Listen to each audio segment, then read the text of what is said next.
झारखंड विधानसभा चुनाव के मद्देनजर कांग्रेस ने इस बार 33 सीटों पर अपना दावा पेश किया है। हालांकि अभी तक गठबंधन के पटल पर यह बात ऑफिशियली नहीं रखी गई, लेकिन बयानों और पार्टी स्तर के बैठकों में इस तरह की बातें खुलकर सामने आ रही हैं। दिल्ली में आयोजित बैठक में कांग्रेस की शीर्ष कमेटी ने झारखंड के संदर्भ में 33 सीटों पर चुनाव लड़ने पर मुहर लगाई, यानी कि गठबंधन से 33 सीटों की मांग की जाएगी।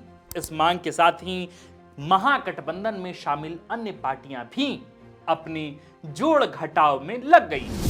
2019 के विधानसभा चुनाव में कांग्रेस 31 सीटों पर चुनाव लड़ी थी और 16 सीटें जीत पाने में कामयाब हुई थी। लेकिन हाल के दिनों में कई नेता अन्य पार्टियों से कांग्रेस में शामिल हुए हैं, जिसके आधार पर कांग्रेस पहले से अधिक सीटें चाह रही है।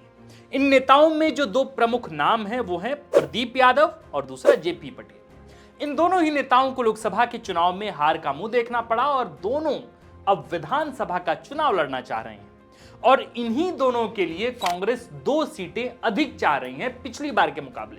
दोस्तों, लेकिन यह गणित इतना आसान नहीं होगा। सबसे बड़ा सवाल है कि क्या झारखंड मुक्ति मोर्चा कांग्रेस को 33 सीटें देने पर सहमत होगी, विशेषकर तब जब लगातार हर चुनाव में कांग्रेस का स्ट्राइक रेट झामुमो से बहुत कम ही रहा है। स्ट्राइक रेट मतलब जितनी सीटों पर आप चुनाव लड़ते हैं डिवाइडेड बाय जितनी सीटें आप जीत पाते हैं। इस लिहाज से तो कांग्रेस इस राज्य की सबसे कमजोर पार्टी साबित होती है। इस लोकसभा चुनाव में भी कांग्रेस को 7 में से 2 लोकसभा सीटों पर जीत मिली, जबकि झामुमो 5 सीटों पर चुनाव लड़ी और 3 लोकसभा सीटों पर जीत हासिल कर संसद पहुंच गई। यह सिर्फ हम नहीं कह रहे हैं, राज्य के तमाम पॉलिटिकल एक्सपर्ट का मानना है कि झामुमो को पिछली बार से अधिक सीटों पर चुनाव लड़ना चाहिए। इसके पीछे का आधार है झामुमो का परफॉर्मेंस, स्ट्राइक रेट और हेमंत और कल्पना की लोकप्रियता में अप्रत्याशित बढ़ोतरी। यहां तक कि लोकसभा में इंडिया गठबंधन की 5 सीटों के पीछे सबसे प्रभावी चेहरा और बड़ा फैक्टर हेमंत को ही माना गया है। तो फिर क्या झामुमो इस बार कांग्रेस को 33 सीटें देने पर राजी हो जाएगी या फिर 31 से भी कम सीटों पर कांग्रेस को करना पड़ सकता है संतोष? राजद कितनी सीटों पर पेश कर सकती है दावेदारी और गठबंधन में शामिल नई पार्टी भाकपा माले को कितनी सीटें मिलने की है उम्मीद? आज इसी विषय पर करेंगे बातचीत और बताएंगे आपको कि झारखंड में सत्ताधारी गठबंधन में क्या हो सकता है सीट बंटवारे का असली फॉर्मूला।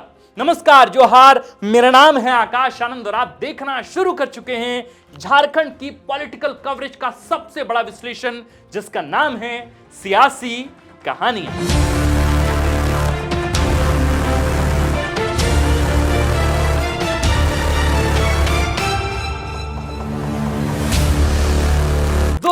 के विधानसभा चुनाव में झामुमो 43 सीटों पर लड़ी, 30 सीटें जीत गई। कांग्रेस 31 पर लड़ी और सिर्फ 16 पर जीती। राजद 7 पर लड़ी, 1 ही जीती। इस तरह 81 में से 47 सीटों पर जीत के साथ महागठबंधन ने झारखंड में सरकार बनाई। ध्यान रहे कि यह आंकड़ा 2019 के विधानसभा चुनाव का है। उपचुनाव हुए, लोकसभा चुनाव हुए और उसके परिणाम के आधार पर तब के आंकड़े और अब के आंकड़े में थोड़ी बहुत भिन्नता आ गई।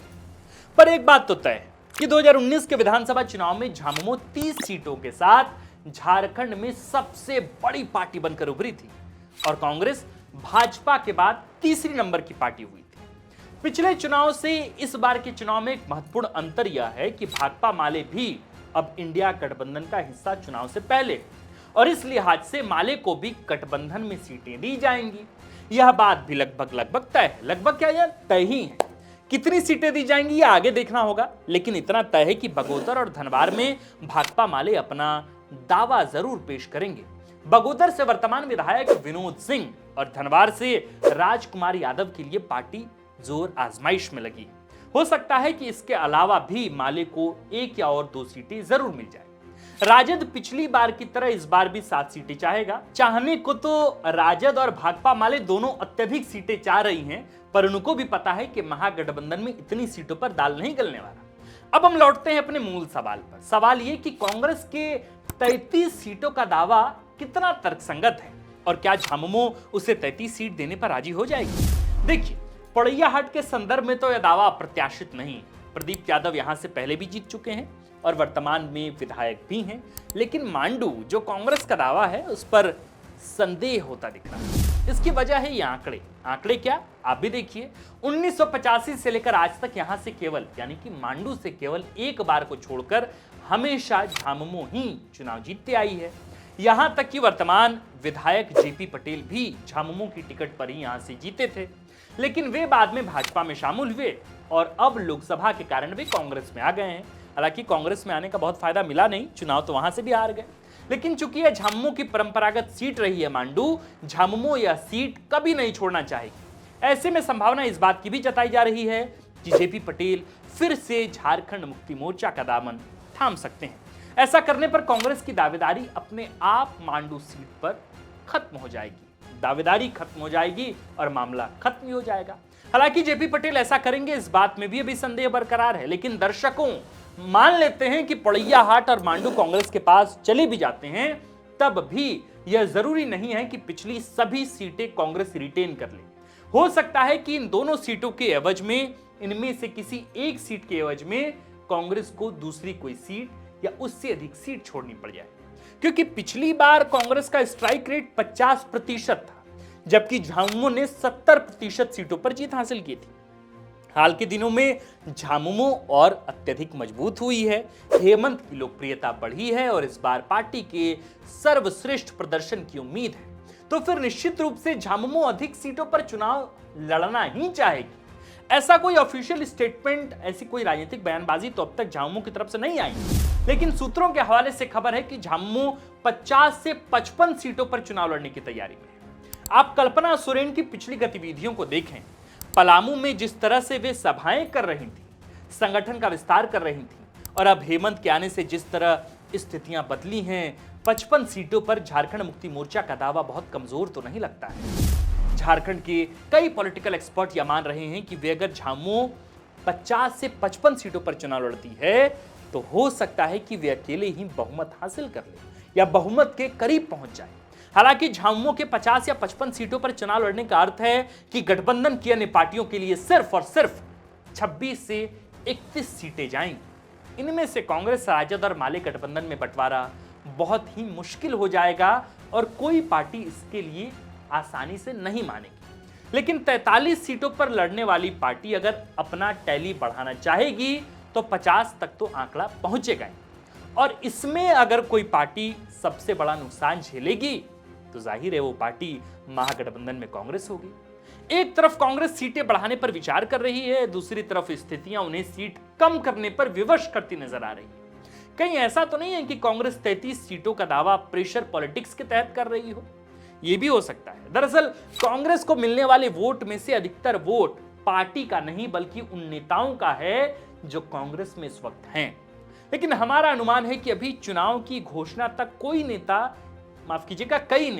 अपनी पार्टी, अपना पाला बदलेंगे, तभी यह समझ आएगा कि किस सीट पर कौन सी पार्टी का दावा, कौन सी पार्टी का दबदबा अत्यधिक मजबूत है। देखिए, गठबंधन की तरफ से आदिवासी सीटों में अधिकतर सीटें तो झारखंड मुक्ति मोर्चा के खाते में ही जाने वाली हैं। एससी और जनरल सीटों में कांग्रेस की दावेदारी को माना जा सकता है, लेकिन हमारे अनुमान में झारखंड मुक्ति मोर्चा की नजर कुछ एससी और आदिवासी सीटों पर भी है। आदिवासी सीटों पर तो पहले से है, लेकिन एससी सीटों पर है जो पिछली बार उनके खाते में नहीं थी। इसमें से पलामू की कुछ सीटें हो सकती हैं और बरकट्ठा सीट पर भी झामुमो अपना दावा पेश कर सकती है।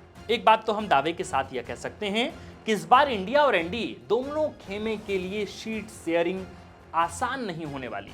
दोनों खेमों में पार्टियों की संख्या बढ़ी है। एनडीए खेमे में भी अब सिर्फ भाजपा, राजसू ही नहीं बल्कि जेडीयू के भी आने के संकेत मिल रहे हैं। इधर इंडिया में पहले से ही 3 पार्टियां थीं, माले भी 2019 के बाद शामिल हो चुकी है। यानी जो छोटी छोटी पार्टियां हैं जिसका परफॉर्मेंस पिछले चुनाव में कमजोर रहा है, उन्हें कम सीटों पर संतोष करना तो पड़ ही सकता है। स्थितियां जो भी हों, हम आपको हर तरह की हलचल की पूरी जानकारी देते रहेंगे। विधानसभा चुनाव को लेकर सीट शेयरिंग पर हमारी नजर बरकरार है। पार्टियों की गतिविधियों के आधार पर हम आप तक अपना विश्लेषण पहुंचाते रहेंगे। आपको हमारा यह विश्लेषण कैसा लगा, हमें कमेंट कर लिखकर जरूर बताएं। इस पूरे विवेचना को, इस पूरे विश्लेषण को लिखा है हमारे प्रिय साथी विवेक आर्यन ने। आप देख रहे थे द फोर्थ पीरियड का पुराना हो चुका सेगमेंट सियासी कहानियां। मेरा नाम है आकाश आनंद और कैमरे के पीछे हैं नीरज। शुक्रिया।